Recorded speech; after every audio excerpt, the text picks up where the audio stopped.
I turned around and walked into my building without looking back. Days passed, and Miguel's situation only got worse. Since I was the one who had paid for everything, he was now drowning in bills. The mortgage payments were overdue, and without my money to cover them, he quickly spiraled into financial ruin. Then came the eviction. I knew it was coming. When I received confirmation that he had failed to make any payments, I made sure to personally be there to witness the moment he was forced out of my house. When I arrived, the place was in chaos. Boxes were scattered around the front yard. Miguel was arguing with the officer handling the eviction. Carmen stood beside him, clutching her pregnant belly with a panicked expression. "Anna!" he shouted when he saw me. "You can't do this." To me, I crossed my arms, feeling a dark sense of satisfaction bloom inside me. I can and I did. This isn't fair. I lived in this house. No, I paid for this house. You were just a parasite living in it. His face turned red with frustration. "Where the hell do you expect me to go?" I shrugged. "Not my problem." Carmen looked at me, as if expecting mercy.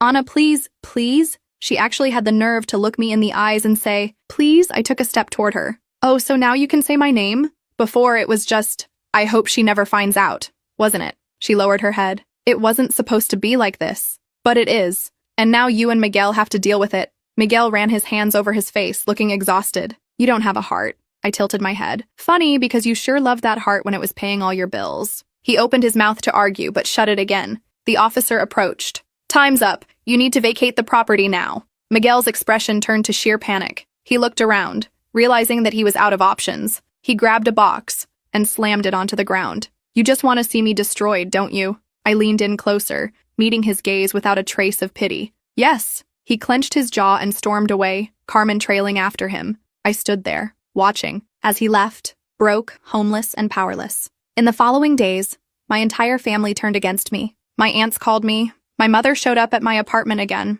Even my father, who usually stayed out of things, tried to intervene. "Anna, he's sleeping on your mother-in-law's couch. Don't you think this has gone too far?" "No, Dad, I don't. Carmen is pregnant. They have nothing." "Great. Then Miguel can finally do what he should have done a long time ago. Get a job." My mother threw her hands up, exasperated. "You're obsessed with revenge. And you're obsessed with protecting a cheater." They couldn't change my mind. And Miguel? Oh, Miguel was in ruins. No home, no comfort, no access to the money he had leached off me for years. I heard through some mutual friends that he had started taking odd jobs to make ends meet, but it wasn't enough. And then, the inevitable happened. Miguel showed up at my apartment,